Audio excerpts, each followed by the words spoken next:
Hi all, welcome back to our YouTube channel.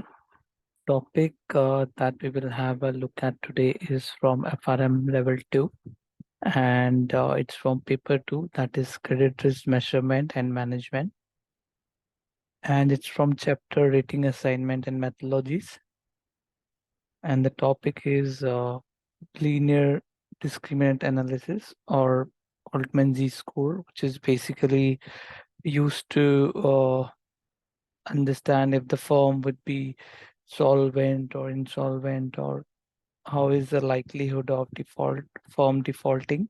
So that's why it falls into the chapter rating assignments, because if you want to assign some rating to some firm, then you need to understand that what's the likelihood of the default of that firm.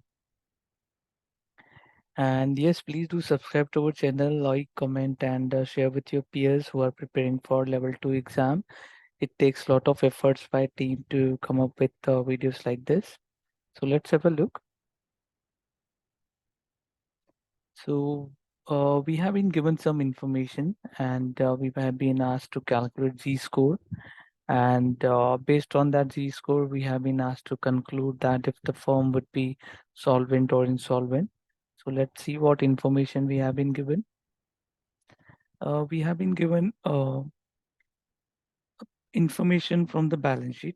So in thousands. So you have given asset and liability information and equity value as well.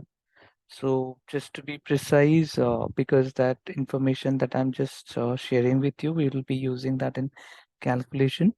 So if in total number, if I exclude this 500, then the remaining portion, which is inventory, receivable, cash, these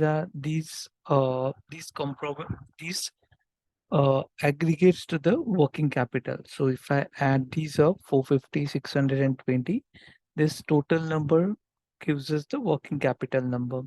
And this financial debt is kind of, you can say, face value of your debt that you have on your balance sheet. And what else we have been given? We have been given sales and earning before interest and taxes. So why I'm just emphasizing on these two first items, because these are the only things that we would need to calculate our Altman Z-score. Let's start just for your information. So we have been given four options. Let's see. I mean, of course, we have to conclude solvent or insolvent, and we have to get the right Z-score. So thumb rule to decide if the firm would be solvent or insolvent. So first of all, the higher the Z-score, the more likely that the firm will be classified in the group of solvent firm. And the Z-score cutoff, it's also known as an discriminant threshold, and it is set as 2.675. So if you were calculated Z-score is more than that, more than this, then you can conclude that this firm is solvent. And formula, let's look at the Altman formula to calculate Z-score. So this is the formula to calculate Z-score.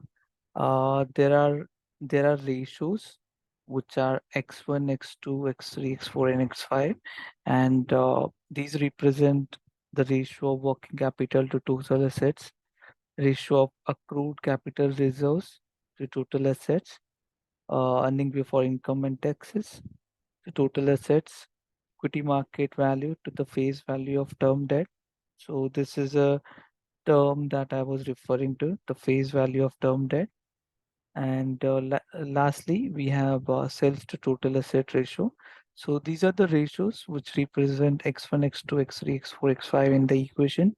And these are the coefficients 1.21, 1.4, 3.3, 1.6, and 0.9. And for exam point of view, I suggest that just keep in this my these coefficient in your mind, so that you get correct Z-score.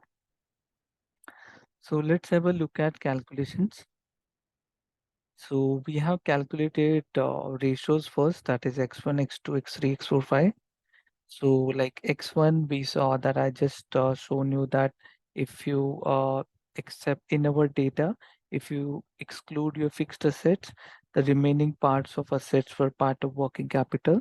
So working capital to total assets and accrued capital reserves, you can see that this was a part of your given information directly. So that was around 200 over 1517. And likewise, EBIT and sales were also given to, I mean, if you divide that with total asset, you will get these X3 and X5. And for X4, we were given equity market value, and in liability, we were given the face value of debt. If you, so equity was given as $248,000 and face value of debt was $650,000. So this will give you this ratio.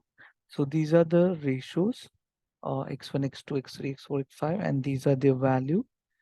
And coefficient, as we saw that these are the corresponding coefficient. So if I multiply this ratio with this coefficient, I get this number.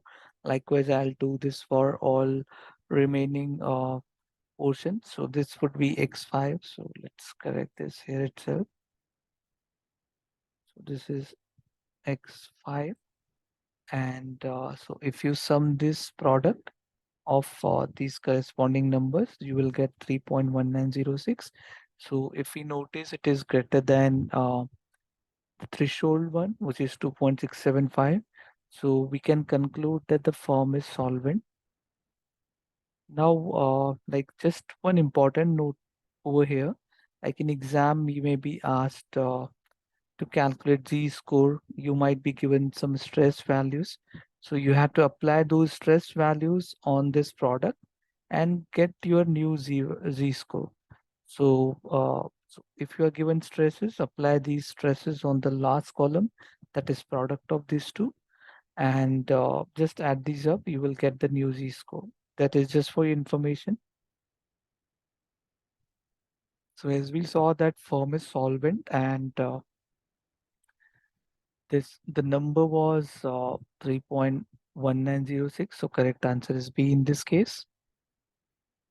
So yes, at our institute, we stimulate your thought process, which will enhance your learning. So please do subscribe to our channel, like, share, and comment as well if you got any doubts. Thank you for staying till the end of video. Stay connected with the channel. Thank you.